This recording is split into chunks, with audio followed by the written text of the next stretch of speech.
গ্রামের বাড়িতে বেড়াতে গিয়ে ছেলে মেয়েকে নিয়ে চলে গেলাম চাচাতো ভাইয়ের বিয়ের দাওয়াত খেতে।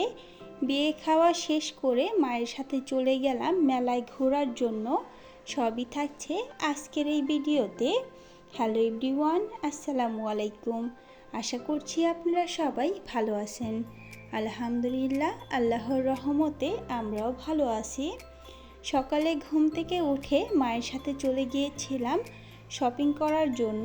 যেহেতু বিয়ের দাওয়াত পড়েছে, তাই ছেলে মেয়ের জন্য কিছু জামা কাপড় কেনাকাটা করেছি। বাসায় আমার মেয়েটাকে রেখে গিয়েছিলাম, সাথে নিয়ে গিয়েছিলাম আমার ছেলেটাকে। শপিং করে এসে ছেলে মেয়েকে গোসল করিয়ে রেডি করে দিয়েছি বিয়ে বাড়িতে যাওয়ার জন্য। সাথে আমিও রেডি হয়ে গেছি।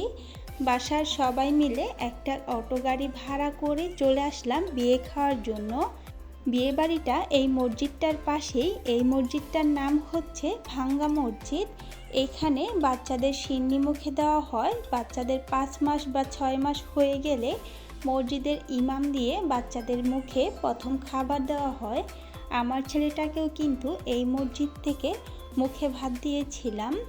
চলে আসলাম বিয়ে বাড়িতে। বিয়ে বাড়ির অনুষ্ঠানটা একটু ছোট করেই করা হয়েছে। খুব বেশি একটা মানুষ এখানে ছিল না। আমাদের বিয়ে বাড়িতে আসতে অনেকটা লেট হয়ে গিয়েছিল। তারপর এসেই টেবিল খালি দেখে মায়ের সাথে বসে পড়লাম। আর আমার ছেলেটাকেও আমার পাশে বসিয়ে দিয়েছিলাম। আমার ছেলেটা চুপ করে বসেছিল কোকের বোতলটা নিয়ে। তারপর সবাই খাওয়া দাওয়া শুরু করে দিলাম। এখানে খাবারে ছিল পোলাও, রোস্ট, গরুর মাংস, মুরগির মাংস আর ছিল সবজি। বিয়েবাড়ির খাবার কিন্তু আমার অনেক পছন্দ। আমার মতো কে কে বিয়েবাড়ির খাবার পছন্দ করেন কমেন্ট করে জানিয়ে দিবেন। খাওয়া দাওয়া শেষ করে আমার ভাই আমার ছেলেটাকে এখানে নিয়ে এসেছিল খেলা করার জন্য। এই সবগুলো ভিডিওই কিন্তু আমার ভাই করেছিল। আমি ওর হাতে ফোনটা দিয়ে দিয়েছিলাম, বলেছিলাম আমাকে ভিডিও করে দিতে। আমার ছেলেটাকে নিয়ে ও এখানে দাঁড়িয়েছিল আর আমি বিয়ে বাড়িতে আমার সব আত্মীয় স্বজনদের সাথে দেখা করছিলাম। আমি আমার মায়ের সাথেই ছিলাম। আমাকে দেখে আমার ছেলেটা আমার কোলে আসার জন্য কান্না করছিল, তাই আমি আমার ছেলেটাকে কোলে নিয়ে নিলাম।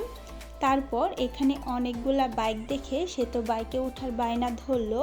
সে ভেবেছিল তার বাবার বাইক আছে, তার তো বাইকের প্রতি একটা নেশা আছে।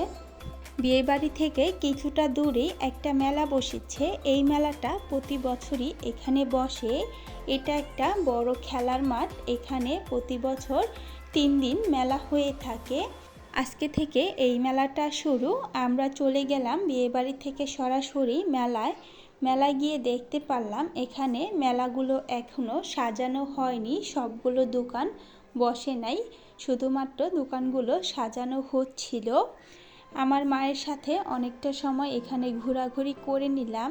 আর আমার মা কিছু মাটির জিনিস কেনাকাটা করছিল। আমার মেয়েটাও কিন্তু মাটির পুতুল কিনেছিল। আমি আমার মায়ের সাথে ছোটোবেলায় প্রতি বছরই এই মেলায় আসতাম আর মাটির হাঁড়ি পাতিলগুলো কিনে নিয়ে যেতাম খেলার জন্য। আমার মা এখান থেকে একটা মাটির প্লেট নিয়েছিল আমার হাজব্যান্ডের জন্য। আমার হাজব্যান্ড মাটির প্লেটে ভাত খেতে অনেক পছন্দ করে। সে ঢাকায়ও সবসময় মাটির প্লেটে ভাত খায়। আমার বাবার বাসায় যেহেতু মাটির প্লেট নেই, সেজন্য আমার হাজব্যান্ডের জন্য একটা প্লেট কিনে নিয়েছে আমার মা, আর ঘরের জন্য ফুলের টব কিনেছিল। তারপর পুরো মেলাটা ঘুরে নেওয়া শেষ করে এখন বাসায় চলে যাব। শুনে গেলাম কালকে হবে ভরা মেলা, কালকে আবার আসব। তাই এখানে আর বেশিক্ষণ না থেকে বাসায় চলে যাচ্ছিলাম।